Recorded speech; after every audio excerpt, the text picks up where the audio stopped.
It's a little after 6 in Washington, D.C., when people shuttle home or to their favorite bars for happy hour. But here in the nation's capital, there's another kind of happy hour going on. Some call it a cipher, where instead of a beer, people pass around a blunt, which as of February 26th is legal in the District of Columbia, as long as it's in your own home. We've been doing this for thousands of years, and so it shouldn't be a surprise that we're doing it now. Kimon Freeman is a local radio host and activist. He's been arrested more than 6 times for marijuana possession. In D.C., someone is arrested for pot every 2 hours. 91% of those arrested are black. We had the highest rate of incarceration in the country. The chair of the D.C. Cannabis Campaign, Adam Eidinger, has been at the forefront of the fight to legalize marijuana in the district since 2010. Between 4,000 and 5,000 people a year just in the District of Columbia being arrested for marijuana. It's a civil rights issue even. 750,000 people are going to jail in this country every year for marijuana. Some for a day, some for 10 years. It's not right. Eidinger owned 2 thriving marijuana-related businesses until the feds showed up. We had 2 stores in the city, and both stores were raided, and all of my employees were arrested. And when that happened, it really was sort of a moment of truth, where I was like, you know what, I think I need to spend some time changing the law for the signature. On November 4th, 2014, that's exactly what he and the D.C. Cannabis Campaign did. Signatures in here is how we kept track of signature collectors where they were around the city. After a year of canvassing, nearly 70% of D.C. voters said yes to legalizing the use of marijuana in the city.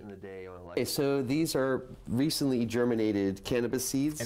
Under Initiative 71, an individual can now legally possess up to 2 ounces of marijuana and grow up to 6 plants at home, but they still can't buy it or sell it. What we're doing is we're trying to reduce the number of people that go to jail for nonviolent offenses here in the District of Columbia.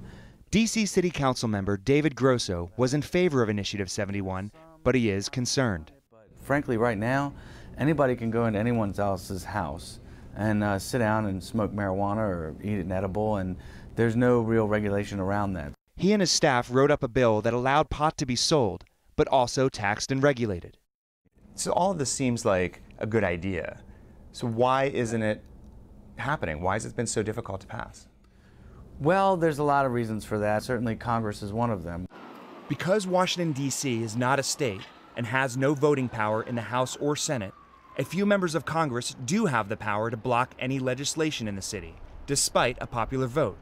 2 congressmen in particular, Representative Andy Harris from Maryland and Representative Jason Chaffetz from Utah, tried to block the law, saying marijuana is dangerous and its legalization would create legal chaos in the district. They don't have any problem coming after D.C., but if they were to go to their home district and have federal involvement coming down on the state issue, that causes a war. Before the law went into effect, Congressman Chaffetz sent terse letters to the mayor's office and the D.C. City Council, reminding them that Congress has broad powers to legislate with regard to the District of Columbia, and asking them to provide, among other items, a list of any District of Columbia employee who participated in any way in any action related to the enactment of Initiative 71. Many in D.C.'s local government interpreted that as a threat. But D.C. Mayor Muriel Bowser made it clear that she was siding with the voters. We know that the residents of the District of Columbia spoke loud and clear last November 4th. We repeatedly reached out to both Representatives Harris and Chaffetz. We have been emailing but both congressmen declined our requests. Corey Barnett, who co-owns one of the district's 3 medical marijuana dispensaries, says Congress's interference has left the D.C. pot law impossible to enforce. It is very difficult for law enforcement to be able to tell whether or not you handing me $300 was for some cannabis that I just gave you, or was it for, because you owed me $300. You believe that the black market could actually grow as a result of the law right now? Absolutely. I don't believe that someone is going to spend thousands of dollars on high quality equipment to grow high quality product and then turn around and just give it away. But for now, D.C. residents have no way of overturning an act of Congress. And that means pot may be legal, but it's in limbo.